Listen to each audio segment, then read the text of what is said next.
Hey there YouTube, Webcam 9000 here. I'm here today to do a review of the iPod Touch 2nd generation, which I got on Sunday. Some of you may have seen the video I posted just before I went out to go and get it. You will also know that I got the 32GB one. I didn't really do an unboxing. I didn't really want to do an unboxing in front of the camera. I've never really done one before. I probably will do with a next product that I get. Whatever that may be, I'm not too sure yet. In my previous video, I said that the new one was coming out in September. I was very vague about it though, so I'll just give you a little bit more information about that. In September, they're going to launch the iPod Touch 3rd generation, which will have a 3-megapixel camera, which will autofocus just like the iPhone 3GS, and it will also have a bigger processor, around about sort of 600 to 700 gigahertz per second. The main reason I got this now is because I didn't wait, but that's because I had the old iPod 5th generation, so anything was better. And really, I wanted a new one. I could get a new one now, so there was no point in me waiting really. But I suggest that anybody who wants to get an iPod Touch should wait. Don't do what I did. I'm not going to be disappointed, but if my old iPod is actually just there. It's now set in place. It's just there. It's going to stay there forever. It's on my speakers, so I can listen to music and whatnot via the speakers. So we do that. During the course of the video, you may sort of see me sort of jutter about the place. It's because I've had to stop. I've stopped the video in photo booth. Photo booth at the moment is messing up a little bit. In other words, it's sort of cutting off really long videos. Earlier today I tried to record a 9-minute video and it stopped me from doing that. So yeah, it cut it down to like 3 minutes, so I lost a lot. But yeah, one of the cuts is going to come up right about now. You may not notice that, but I did. So yeah, let's just get on with the review. Here's the main home screen. As you can see, it's a bit backwards. I do apologise for that. It shouldn't be backwards. Well, it should be, because the way I'm recording it, but I don't have any way to flip it around. But anyway, yeah, let's just start. So you obviously slide to unlock. You can't see the code. It's mine. I basically use it to keep my sister's grubby little mitts off it. Okay, so this is the main home screen.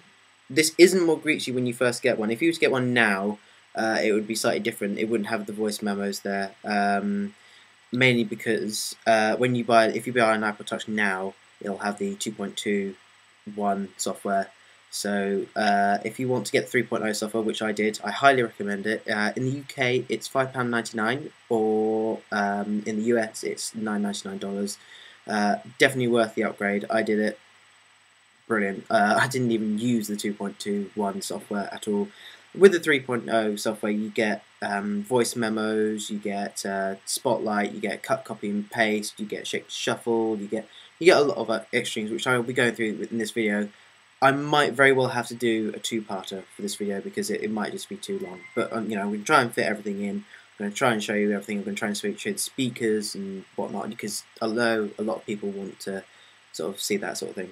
So I'll get started straight away. And the first thing I want to show you is Spotlight. That's the Spotlight screen. If you go back, that's the home screen. So all you have to do is slide back one page and you're there at Spotlight. That's all it is. And then basically Spotlight searches your entire iPod Touch or iPhone if you have one. And basically it's just the iPod or iPhone equivalent of Spotlight on a Mac, which I have, which is very useful actually, but Quicksilver's better. But just to continue, I'm just going to type in TO, and as you can see there, it's come up with a list of results, starting with contacts and then a web clip, and then it goes into music. I won't bore you with all that because actually there's a hell of a lot of it. There's a lot of music which has TO in it. But if I go to near the bottom, you can see that it then does movies, mail, and then calendar events. So it's really useful. And then if you want to, with the results, basically all you have to do is just tap one and it'll open it. I've just tapped a mail one, So it's now opened up an email, which is really useful actually, really useful. And I'll just show you one with a contact. So I've got to skip back through all the music again. Yeah, there you go. Top one. Click him. There you go. Opens up contacts. Yeah. So yeah, it's all good really. I'm going to adjust again in a minute. Right, yeah, that was another quick. I'm going to show you the landscape keyboard now. For this, I'm going to open up Notes because it's one of the ones that uses the landscape keyboard.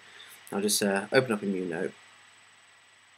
Right, when you open up a new note, that is what you'll be greeted with. You'll get a blank note. You'll have the keyboard below. It's a QWERTY keyboard, on-screen keyboard, not a physical keyboard.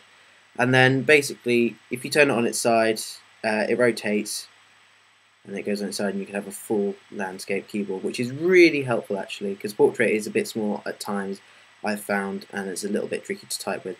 You can also tilt it all the way around, and it'll go like that. I personally love it. And that, you know, just sort of type away, whatever. Blah. And I won't save that note, it's pointless. It does it, you know, sort of across the iPod Touch or iPhone, really. If I go into my inbox, let's create a new email. So here I am. I've got my new mail set up. I've got the QWERTY keyboard as I did in Notes, and then if I tilt it on its side, it goes to landscape, and you can do full QWERTY keyboard there, which is really helpful. Very helpful if you're typing an email up, which I do on a regular basis. If you have an iPhone or 3G or an iPhone 3GS with the SMSing, you can actually, in the text messaging part, you can tilt it on landscape and it will go to the landscape keyboard, just like Notes and Mail. So you know, if you're thinking of getting one, it does exactly the same thing.